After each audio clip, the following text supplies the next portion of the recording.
intoxicating effects. People are always concerned about, you know, is hemp and marijuana the same thing? Is CBD and THC? And I know during our talk, I kind of stopped just to add a little humor to it, and I said, this makes you numb, this makes you dumb. This gets you, well, this gets you high. Kind of we went through the difference between THC and CBD, or, marijuana and hemp in general. Have you seen any people get intoxicated by this product? Oh, never. CBD doesn't do that. And as you've pointed out in your cute little saying, what I see is clarity with using the hemp extracts. That there is an improved vision and focus. That there is a enthusiasm for getting things done, for being energized. And paradoxically, it also helps with sleep. It has just this magnificent approach. It doesn't put you to sleep, it actually wakes you up and makes you more alert. But then it also facilitates sleep when it's the appropriate time for going to sleep. Right, I think that's something that a lot of people misunderstand about sleep and how your body works. But a lot of times, the people who got the most energy or the most energized, they're the ones who sleep the best. Right, I mean, you see these people wake up in the morning, they go run 5 miles, they work all day, you see them, they're active, they're ready to go, and then they pass out immediately, right? That's because all of their systems are firing correctly. All the components in their body are well fed. Well, with respect to sleep, and it's very, very interesting how CBD works in reducing the amount of REM sleep and the sort of anxiety-related sleep, while increasing and even doubling the amount of deep sleep, so that after taking a day of CBD, people sleep harder and deeper with greater rest as a result of that, with less of that anxiety portion in their quality of sleep. Right. Let me ask you another question. This is something that does come up, and you and I have had some good lengthy discussions about this. Somebody takes a drug test and it comes up positive.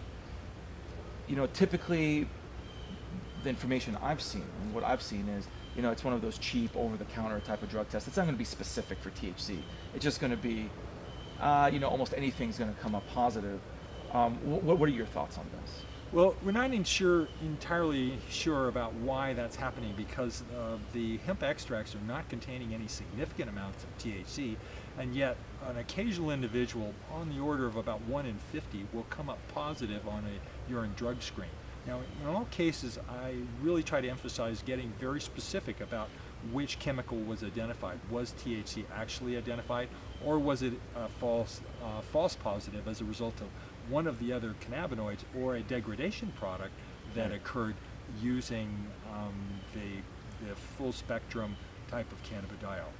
Right, and I think we've had that conversation where one of the components in hemp is sometimes used as kind of a cheap way of figuring out whether somebody took THC because it's a degradation product. However, on its own, it doesn't intoxicate you. It's not a drug. It's just, it's just there in the hemp.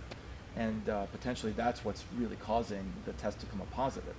Because tests are, a lot of them are estimates. They're not actually very, very specific. And I think that's something that maybe a lot of people have a hard time coming to terms with. As an analytical chemist, I know that a lot of tests you're not measuring the primary thing, you're measuring the secondary thing, right? But it's always an estimate.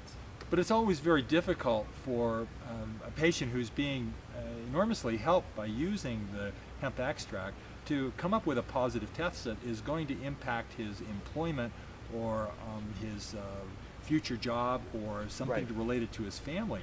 And it's really quite distressing to see that, and I try to help people through that.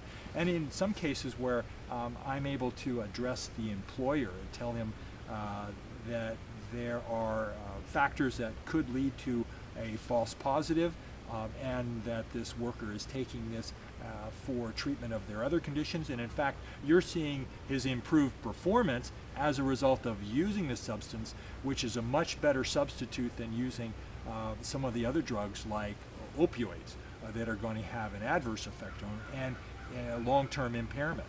Right. I mean, and in fact, the hemp is actually being used to help get people to stop smoking, or get them off opioids, or as an alternative to opioids. That way they can get a healthy a healthy way of overcoming whatever stresses are in their lives. Absolutely. You know, with respect to cannabidiol on the opioid system, it's really quite incredible in that it potentiates the opioids in terms of their analgesia, so you can reduce the dose by up to 3/4 and still have the same level of analgesia, but you don't increase any type of respiratory depression or toxicity as a result of that. So you've got that benefit. And the other thing is that by using CBD, you're able to block the withdrawal effects that somebody might have. Right. And so that that anxiety, that sweating, that craving dissipates. And that occurs with opioids as well as with nicotine and other addictive substances. Yeah. I mean, that's just, it's incredibly powerful. And another thing you touched on is, you know, a lot of people, they're always drugs or herbs, right? Western medicine or traditional medicine, you know, but it's time and time again, right? And when you go to the literature, you see that foods, herbs combined with drugs oftentimes give the best results. And the most important thing is just to do it correctly and do it, you know, under obviously a doctor's or physician's supervision, because they're going to know the most. But it's the fact that you said it was, you know, in combination, you know, hemp in combination with a lot of drugs gives you a better outcome. And That's right. I mean, that's worth a lot. A perfect example is in the area of cancer.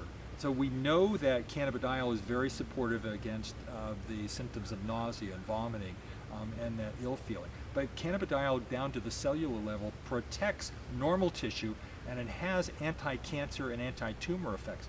So in combining chemo and radiation therapy with hemp extracts, you're actually getting the best of both worlds with a very effective killing effect on cancer with the chemo and radiation therapy, while you have the protection and the enhancement of that anti-tumor effect using cannabidiol, as well as controlling the symptoms, giving analgesia, reducing nausea and vomiting, and improving overall well-being and sleep.